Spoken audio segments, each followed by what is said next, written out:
E aí pessoal, tudo certo? EcoSport aí, 2013, 2014, né? Beleza, vou mostrar pra vocês aí. Barulho na suspensão, tá?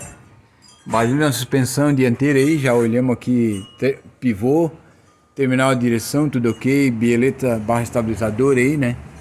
As bieletas tão boas, beleza? Os amortecedores tão bom. A bieleta desse lado aqui também tá bom. Terminal de direção, pivô, bucha de balanço, tudo ok, tá?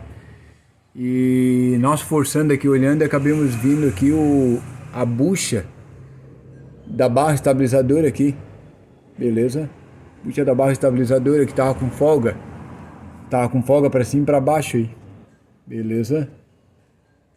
Aí, ó, tava com folga aqui, botei uma alavanquinha aqui, ela fica para cima e para baixo, ficou bem solta aqui, dava para mexer com a mão aqui, tá?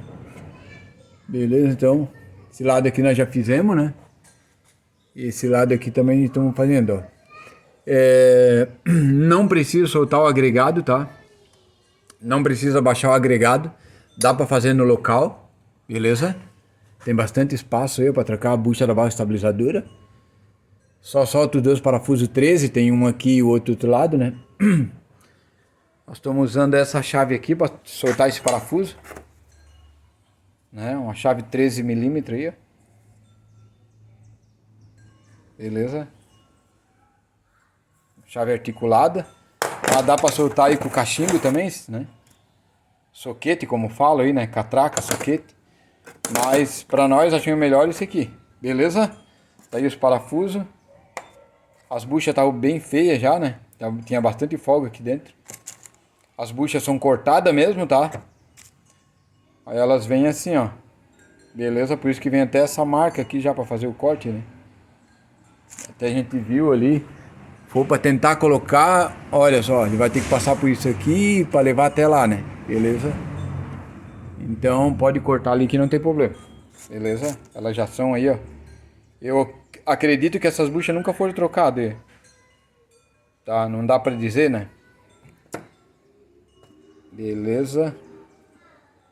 Tô procurando ver se é uma marca original aqui.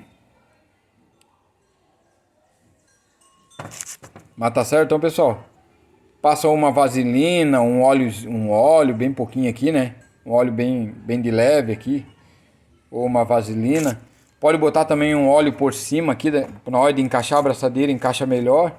Ou pode botar um óleo na abraçadeira aqui, né? Beleza? Além de não enferrujar a abraçadeira aí, na hora do encaixe é melhor, tá pessoal? Beleza? Eu passo um óleo lá no eixo, uma vaselina no eixo, bem de leve, né? Não precisa encher. Beleza? Cada um trabalha de um jeito, cada um tem um jeito de trabalhar, né? Tá certo, então? O barulho aqui era a bucha da barra estabilizadora, tá? Vamos tá colocando, montando aqui. Aí a gente bota essa alavanca aqui, ó. Ergue um pouco aqui, ó. Coloca a bucha ali e já era, beleza? Dá a opção aqui de tirar a bieleta, facilita também, tá? Se quiser tirar a bieleta da barra estabilizadora também fica mais fácil ainda de fazer o serviço, beleza? Nós estamos fazendo aqui direto, né? Estamos em dois aqui e tal. Mas se quiser tirar as bieletas fica mais fácil ainda, beleza? Uma dica que a gente dá é cuidado para não deixar rodar a buchinha da bieleta aqui dentro, tá? Senão estraga a bieleta. Por isso que a gente tá fazendo de tudo para não mexer, tá? Porque é capaz de a gente mexer e esse carro começar a bater bieleta aí. Beleza, então? Tá aí, espero ter ajudado, né? Não precisa tirar agregado. Bem top para trocar aí, beleza? Valeu, abraço!